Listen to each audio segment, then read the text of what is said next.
तो captain America new world order movie के trailer में हमें दो फैल्कन उड़ते हुए दिखाए गए हैं। रेड हल्क दिखता है, ब्लैक विडो सेलेस्टियल का हाथ और दो कंट्री के बीच का वॉर मूवी का मेन विलन यानी कि मूवी का मास्टरमाइंड। ओवरऑल मेरे कहने का मतलब है कि इन सभी हिडन डिटेल्स को अगर आप एक धागे में पिरोते हो तो आपको मूवी की पूरी कहानी का पता चल जाएगा।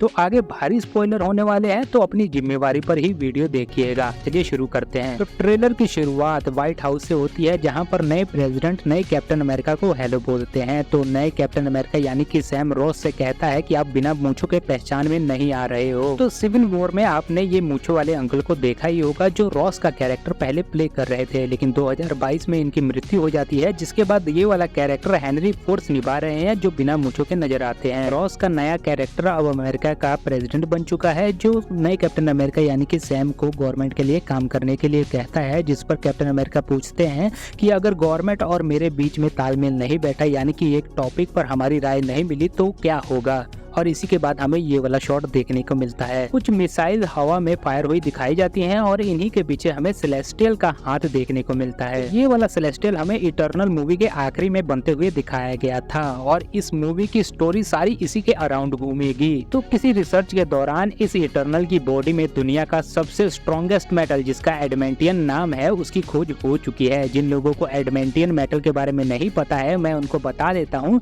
कि एक्समैन के अंदर वुल्वरिन का स्केलेटन जिस मटेरियल से बना है उसका नाम एडमेंटियन है। दुनिया के one of the strongest metal पर हर एक देश अपना कंट्रोल करना चाहेगा और इसी वजह से कुछ देशों के बीच तनाव का मुद्दा बना हुआ है ये एडमेंटियन मेटल। और इसी चीज को सॉल्व करते हुए नजर आएंगे अपने न्यू कैप्टन अमेरिका बोले तो सैम जी। फिर हमें ब्लैक विडो का कैरेक्टर देखने को मिलता है, जिसे सिरा हॉस ने प्ले किया है। वैसे कॉमिक्स के अंदर ये वाला कैरेक्टर एक म्यूटेंट होता है, जिसका सामना सबसे पहले हल्क से हुआ था। इसके बाद हमें जिहान कार्लो एक ब्रिज नाम का कैरेक्टर प्ले करते हुए नजर आते हैं। ये कैरेक्टर कॉमिक्स में एक मर्सिन ग्रुप 6 पैक का हिस्सा था, जिसके बाद ये शील्ड ज्वाइन करता है, मेजर बनता है, जो कि अब गवर्नमेंट के लिए काम कर रहा है। तो हमें इस फोटो में तीनों आदमी नजर आते हैं, रॉस, सैम और ये तीसरा बंदा जिसकी नेशनैलिटी के बारे में कुछ भी कहा नहीं जा सकता, लेकिन डिटेलिंग की बात करें तो हमें यहाँ पर जापान के फाइटर जेट्स देखने को मिलते हैं। अगर आप रेडार्स पर स्कैन देखोगे तो यहाँ पर JPN लिखा हुआ है, जो कि जापान के फाइटर जेट्स की तरफ इशारा कर रहा है, जो कि अमेरिका की तरफ हमला करने के लिए जा रहे हैं। इस फोटो में हमें सैम के साथ दो बंदे और नजर आते हैं, जिनका नाम वोकन टोरस और आइजिया ब्रेडली है। आइजिया ब्रेडली की बात करें तो वो सुपर सोल्जर में से एक होता है, जो कि हमें फैल्कन के वेब सीरीज में नजर आया था पहली बार। तो फैल्कन वेब सीरीज में ब्रेडली सैम से कहता है कि ये देश कभी भी एक ब्लैक आदमी को अपना कैप्टन अमेरिका स्वीकार नहीं करेगा, लेकिन अब जब सैम कैप्टन अमेरिका ऑफिशियली बन चुके हैं तो इसलिए ब्रेडली को लेकर आए होंगे ये दिखाने के लिए कि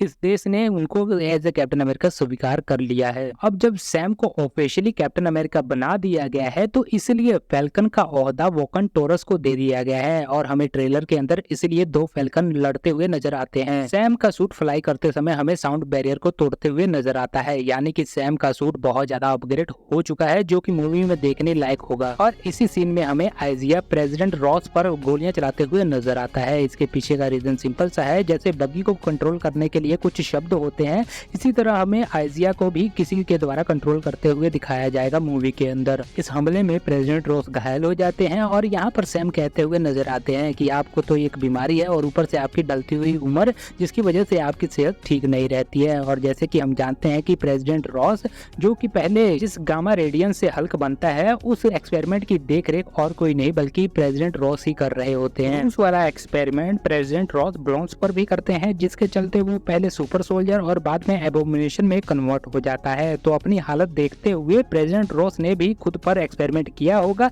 जिसके चलते वो रेड हल्क में बदल गए होंगे। अगले सीन में हमें वॉकिंग टोरस और सैम किसी सीक्रेट प्लेस पर जाते हुए दिखाई देते हैं। यहाँ पर पड़ी हुई चीजों को देखकर यही अंदाजा लगाया जा सकता है कि ये वही जगह होगी जहाँ पर प्रेसिडेंट रॉस ने खुद पर एक्सपेरिमेंट करा होगा और बाद में रेड हल्क में बदल गए होंगे। और इसी जगह पर दो अमेरिकन सिपाही सैम पर हमला करते हुए दिखाए गए हैं। तो इस बात से पूरी तरह कंफर्म हो जाता है कि अमेरिकन गवर्नमेंट का इसमें हाथ है। और गवर्नमेंट कौन चला रहा है? President Ross. अगले शॉट में हमें सैमुअल्सन का लीडर देखने को मिलता है जो कहता है कि तख्ता पलटने वाला है और वो इसमें कैप्टन अमेरिका को पॉन बुला रहा है। अब यहाँ पर सैमुअल्सन के सर पर कुछ अजीब सा नोटिस कर सकते हो जो हरा हरा दिख रहा है। आखिरी बार हम सैमुअल्सन से मिले थे द इनक्रेडिबल हल्क में, और यहाँ पर ब्रोंस्की के एमुनिशन बनने के बाद ब्रूस बैनर का खून सैमुअल्सन के सिर पर लगी चोट के कांटेक्ट में आता है, जिसके बाद उसके सिर का शेप बदल जाता है। कॉमिक की बात करें तो इसके साथ सेम यही घटना होती है, जिसके बाद उसके बाल और स्किन हरे हो जाते हैं। वो म्यूटेंट हो चुका है,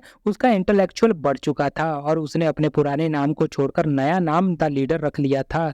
एक क्रिमिनल मास्टरमाइंड बनता है, जिसके बाद वो एक खतरनाक स्पाई नेटवर्क बनाता है यूएसए गवर्नमेंट को कंट्रोल करने के लिए। और यहाँ भी कुछ ऐसा ही सीन देखने को मिल रहा है। गुलाबी रंग के दिखने वाले ये ट्रीज जापान में उगते हैं जिनका नाम साकुरा है, और यहीं पर हमें the red Hulk captain America की शील्ड को पकड़कर नीचे पटकते हुए दिखाया जाता है। यहाँ पर एक बहुत बड़ा ब्लास्ट भी देखने को मिलता है और यहीं पर हमें the red Hulk versus the captain America की फाइट भी देखने को मिल सकती है, जिससे ये कंफर्म हो जाता है कि ये मूवी का क्लाइमेक्स सीन होगा। इन द एंड मैं इन सभी हिडन डिटेल्स को एक मिक्सचर मशीन में ग्राइंड करके इसकी स्टोरी बनाने की कोशिश करूँ तो कुछ इस तरह होगा। द प्रेसिडेंट रॉस को सेलेस्टियल की बॉडी में द एडमेंटियन मेटल मिल गया होगा, तो वो इस प्रोजेक्ट की सिक्योरिटी के लिए कैप्टन सैम को बुलाते होंगे। मूवी के मेन विलन द लीडर को भी वो मेटल चाहिए, इसलिए वो आइजैक की मदद से प्रेसिडेंट रॉस पर हमला करवाता है और इसका इल्जाम होता है जापान पर, जिससे अमेरिका वर्सेस जापान में तनाव युद्ध के माहौल बन जाते हैं। और यहाँ पर कैप्टन सैम किसी एक देश की नहीं बल्कि इंसानियत के साथ रहते हैं। आखिर में प्रेसिडेंट रॉस हल्क में कन्वर्ट होकर जापान को नुकसान पहुंचाना चाहेंगे, जिससे कैप्टन सैम रोकते हुए नजर आएंगे। आप मेरी इस थ्योरी से कितना ज्यादा कन्विंस हो या फिर आपकी अपनी कोई थ्योरी है, हमें नीचे कमेंट बॉक्स में जरूर बताइएगा। और हाँ, जिसने भी इस चैनल को सब्सक्राइब नहीं किया उसका भी माता है कुछ इस तरह हो सकता है।